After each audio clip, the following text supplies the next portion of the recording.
இப்போ சென்னையில ரெண்டே பேருக்கு நடுவுல தான் போட்டி. ஒன்னு இஎம்ஐ, இன்னொன்னு ரெண்ட். வாடகை பணத்தை இஎம்ஐயா கட்டுங்க, சொந்த வீடு வாங்குங்க. Stepstone Viram phase 2 luxury 2 BHK apartments 79 lakhs. Porur Kattupakkam rented ஹவுஸ்னா உங்க ரெண்ட் அவங்க அசர்ட், ஓன் ஹவுஸ்னா உங்க இஎம்ஐ உங்க அசர்ட். For bookings call 8682089820.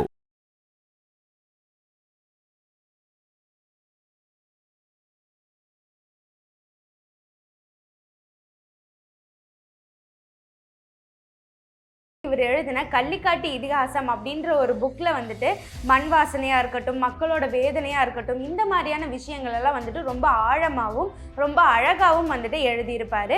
பள்ளி பருவத்தில் குழந்தைகள் எல்லாம் விளையாடிட்டு இருந்தப்போ இவர் மட்டும் லைப்ரரியில் போய் உட்காந்து புக்ஸ் படிக்க ஆரம்பிப்பாங்க. இவரோட கவிதை ஆர்வம், தமிழ் மேலே இருந்த பற்று அப்படின்றது இன்னும் ஒரு படி உயர்ந்து கவிதை தொடர்களாக வந்துட்டு இவர் எழுத ஆரம்பித்தார்.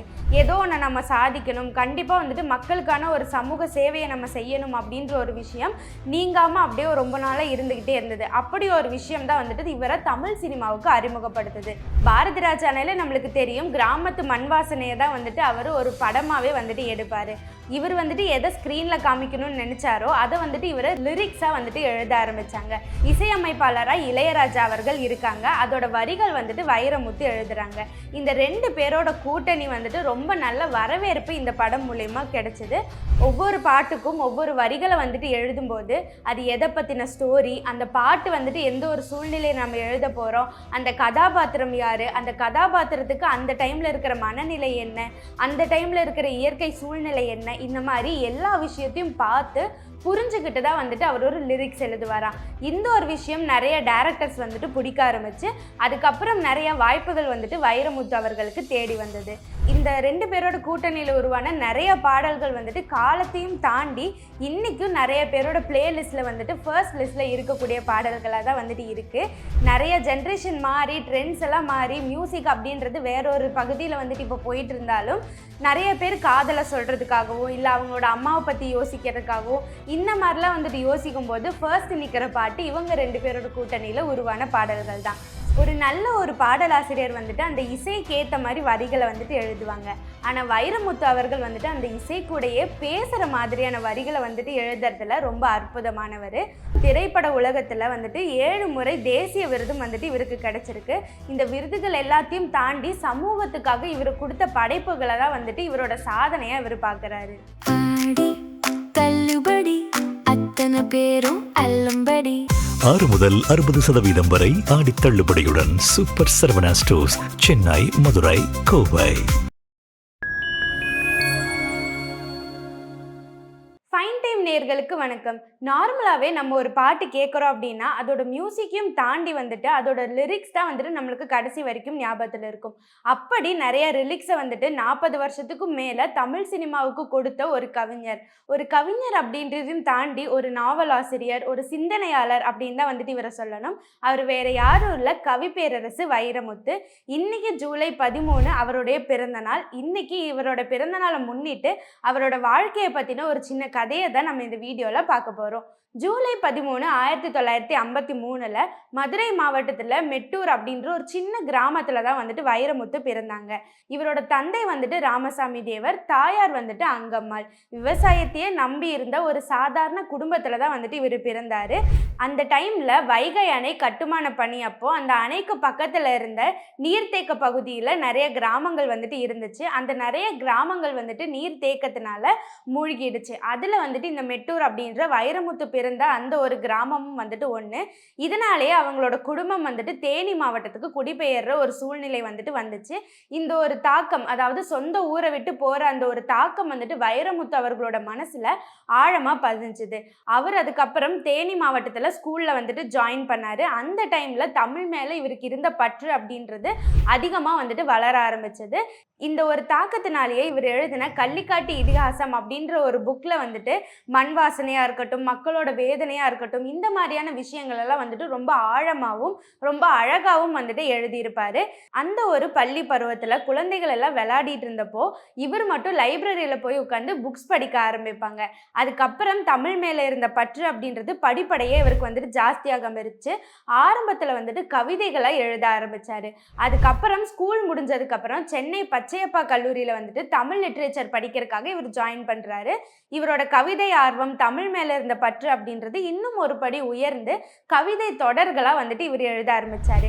இது அவரோட ஆசிரியர்களா பார்த்து நல்ல ஒரு பேர் வந்துட்டு இவருக்கு அப்ப கிடைச்சது. கல்லூரி வந்துட்டு முடிச்சதுக்கு அப்புறம், அதாவது காலேஜ் ஸ்டடீஸ்லாம் முடிச்சதுக்கு அப்புறம் தமிழக அரசு பணியில வந்துட்டு இவர் வராரு. அந்த டைம்ல டிரான்ஸ்லேட்டரா வந்துட்டு ஒரு வேலை இவருக்கு கிடைச்சது. ரொம்ப அமைதியான ஒரு வேலை, நல்ல ஒரு வருமானத்துல இருந்தாரு. இருந்தாலும் இவரோட மனசுல வந்துட்டு ஏதோ ஒன்று நம்ம சாதிக்கணும், கண்டிப்பா வந்துட்டு மக்களுக்கான ஒரு சமூக சேவையை நம்ம செய்யணும் அப்படின்ற ஒரு விஷயம் நீங்காம அப்படியே ரொம்ப நாளா இருந்துகிட்டே இருந்தது. அப்படி ஒரு விஷயம் தான் வந்துட்டு இவரை தமிழ் சினிமாவுக்கு அறிமுகப்படுத்துது.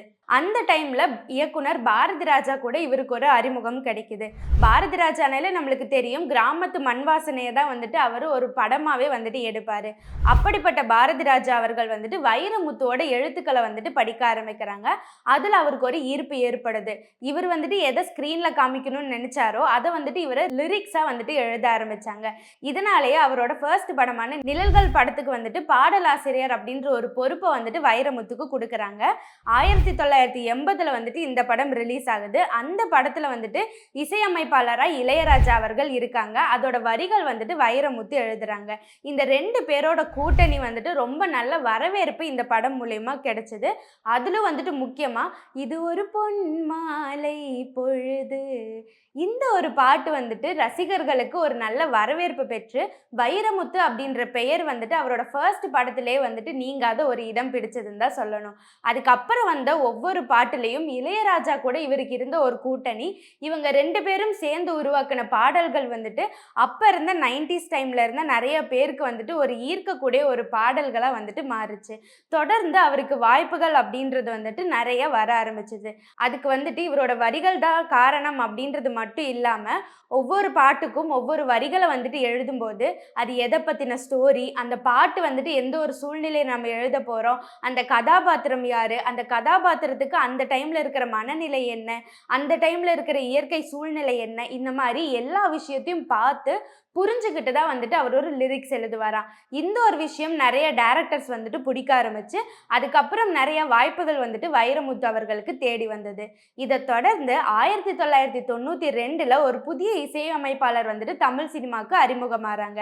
அவர் தான் வந்துட்டு ஏஆர் ரஹ்மான். ஏஆர் ரஹ்மான் கூட அதுக்கப்புறம் அவரோட பயணம் வந்துட்டு தொடருது.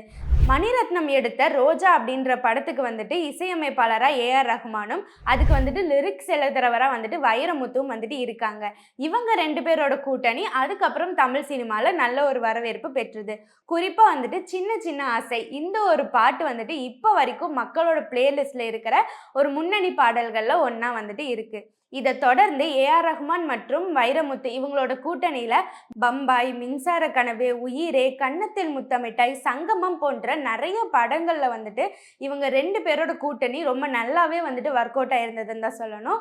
இந்த 2 பேரோட கூட்டணியில உருவான நிறைய பாடல்கள் வந்துட்டு காலத்தையும் தாண்டி இன்னைக்கும் நிறைய பேரோட பிளேலிஸ்ட்ல வந்துட்டு ஃபர்ஸ்ட் லிஸ்ட்ல இருக்கக்கூடிய பாடல்களாக தான் வந்துட்டு இருக்கு. நிறைய ஜென்ரேஷன் மாறி ட்ரெண்ட்ஸ் எல்லாம் மாறி மியூசிக் அப்படின்றது வேறொரு பகுதியில் வந்துட்டு இப்போ போயிட்டு இருந்தாலும் நிறைய பேர் காதலை சொல்றதுக்காகவோ இல்லை அவங்களோட அம்மாவை பற்றி யோசிக்கிறதுக்காகவோ இந்த மாதிரிலாம் வந்துட்டு யோசிக்கும் போது ஃபர்ஸ்ட் நிற்கிற பாட்டு இவங்க 2 பேரோட கூட்டணியில் உருவான பாடல்கள் தான். ஒரு நல்ல ஒரு பாடலாசிரியர் வந்துட்டு அந்த இசைக்கு ஏற்ற மாதிரி வரிகளை வந்துட்டு எழுதுவாங்க. ஆனால் வைரமுத்து அவர்கள் வந்துட்டு அந்த இசைக்கூடையே பேசுகிற மாதிரியான வரிகளை வந்துட்டு எழுதுறதுல ரொம்ப அற்புதமானவர். ஒரு பாடலாசிரியர், ஒரு லிரிசிஸ்ட் அப்படின்றத தாண்டி நல்ல ஒரு புத்தகம் எழுதும் எழுத்தாளர், சமூக நோக்கத்தோடு எழுதும் எழுத்தாளர் அப்படின்றதுல வந்துட்டு வைரமுத்து அவர்களை நம்ம சொல்லலாம். அப்படி இவர் எழுதின நிறைய படைப்புகள் இப்போவும் தமிழ் இலக்கியத்தில் ஒரு முன்மாதிரியாக வந்துட்டு நிறைய எழுத்தாளர்களுக்கு இருக்குது. இப்படி இவர் எழுதின நிறைய புத்தகங்களில் குறிப்பிடக்கூடிய ஒரு 2-3 புத்தகங்கள் அப்படின்னு சொல்லணும் அப்படின்னா கள்ளிக்காட்டு இதிகாசம். இவர் பிறந்து வளர்ந்த அந்த ஊரை வந்துட்டு ஒரு சூழ்நிலையில் இவருக்கு விட்டு வர வேண்டிய ஒரு சூழ்நிலை. அந்த டைமில் அவருக்கு இருந்த மனவேதனையாக இருக்கட்டும், அப்போ இருந்த மக்களோட வாழ்க்கை, அவங்களோட வாழ்வாதாரத்தை விட்டு அவங்க இன்னொரு சூழ்நிலைக்கு தள்ளப்படும் அந்த ஒரு சிச்சுவேஷனாக இருக்கட்டும், அதுக்கப்புறம் அதுக்கப்புறம் அந்த டைம்ல இருந்த விவசாயமா இருக்கட்டும், இது எல்லாத்தையும் ஃபோக்கஸ் பண்ணி தான் அந்த கள்ளிக்காட்டு இதிகாசத்துல அவர் வந்துட்டு எழுதியிருப்பாரு. இதையும் தாண்டி வந்துட்டு கருவாச்சி காவியம் அப்படின்ற ஒரு புக் வந்துட்டு எழுதியிருக்காரு. அதுல ரொம்ப அழகா வந்துட்டு ஒரு கிராமத்து பெண், அந்த பெண்ணோட வாழ்க்கை எப்படி இருக்கும், சமூகத்துல அவங்க எதிர்கொள்ளக்கூடிய பிரச்சனைகள் என்னென்ன, இது எல்லாத்தையும் ரொம்ப அதிகமா எழுதியிருப்பாரு. அதுக்கப்புறம் 3ஆம் உலகப் போர் அப்படின்ற ஒரு புக் வந்துட்டு சொசைட்டியை பேஸ் பண்ணி சமூக நோக்கத்தோட வந்துட்டு அவர் எழுதியிருப்பாரு. நீர்வளம் எப்படி இருக்கு, சுற்றுச்சூழல் எப்படி இருக்கு, எந்த மாதிரியான பிரச்சனைகள் நம்மளுக்கு ஃபியூச்சர்ல வரும், இந்த மாதிரிலாம் வந்துட்டு அந்த புக்ஸ் எழுதியிருப்பாரு. அதுக்கப்புறம் பார்த்தீங்க அப்படின்னா தண்ணீர் தேசம் அப்படின்ற ஒரு புக்கில் வந்து மனிதனுக்கும் கடலுக்கும் இருக்கிற உறவு எந்த மாதிரியானது அப்படின்றத ரொம்ப அற்புதமாக தமிழில் வந்துட்டு விளையாடி இருப்பாரு அப்படின்னு கூட அந்த புக்கில் சொல்லலாம். ஸோ இதெல்லாம் வந்துட்டு 2-3 புக்ஸ் தான். இதையும் தாண்டி அவர் எழுதின கவிதைகளும் நாவல்களும் வந்துட்டு சொல்லிக்கிட்டே போகலாம். இதில் எனக்கு பர்சனலாக பிடிச்ச ஒன்றுன்னு பார்த்தீங்க அப்படின்னா காவி நிறத்தில் ஒரு காதல் அப்படின்ற ஒரு நாவல் நான் படித்தேன். ரொம்ப அற்புதமாக ஒரு காதல் கதை கடைசியில் எப்படி சமூக நோக்கத்தில் அது மாறுது அப்படின்றத ரொம்ப அழகாக அவர் எழுதியிருப்பாரு. தமிழ் சினிமாவில் வந்துட்டு எண்ணற்ற பாடல்களை வந்துட்டு அவர் எழுதியிருக்காரு.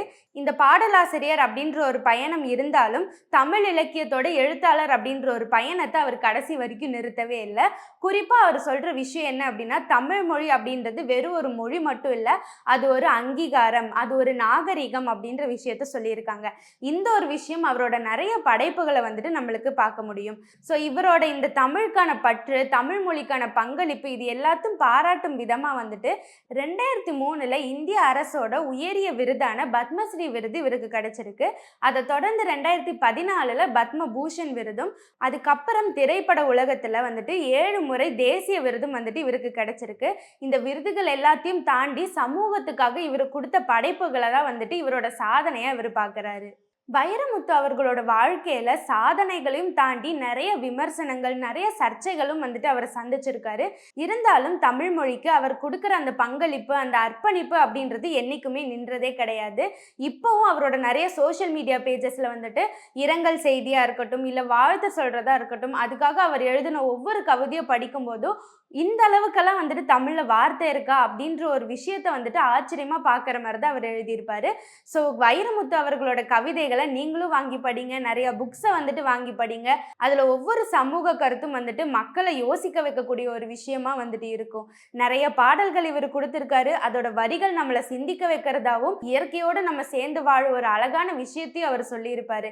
அவரோட பாட்டு கேட்கும் போது இப்போ மழையை பற்றி எழுதுனாங்கன்னா அந்த மழையை நம்ம வந்துட்டு பாட்டு மூலியமாகவே உணர்ற விதமாகவும், தாயை பற்றி எழுதுனா தாய் கூட நம்ம ஒன்றா இருக்கிற மாதிரியும், காதலை பற்றி எழுதுனா உண்மையாலுமே நம்ம அந்த காதல் காட்சியில் இருக்கிற மாதிரியும் தான் வந்துட்டு அவரோட ஒவ்வொரு பாட்டும் இருக்கும். ஸோ அந்த மாதிரி நம்மளுக்கு நிறைய வரிகளை கொடுத்து, நிறைய சமூக புத்தகங்களை கொடுத்து, நிறைய கவிதைகள் மூலமாக நம்மளை வந்துட்டு தமிழ் மொழி கூட இப்போவும் கனெக்டடாக வச்சிருக்கிற வைரமுத்து அவர்களுக்கு ஃபைன் டைம் மீடியா சார்பாக வந்துட்டு பிறந்தநாள் வாழ்த்துக்களை தெரிவிச்சுக்கிறேன்.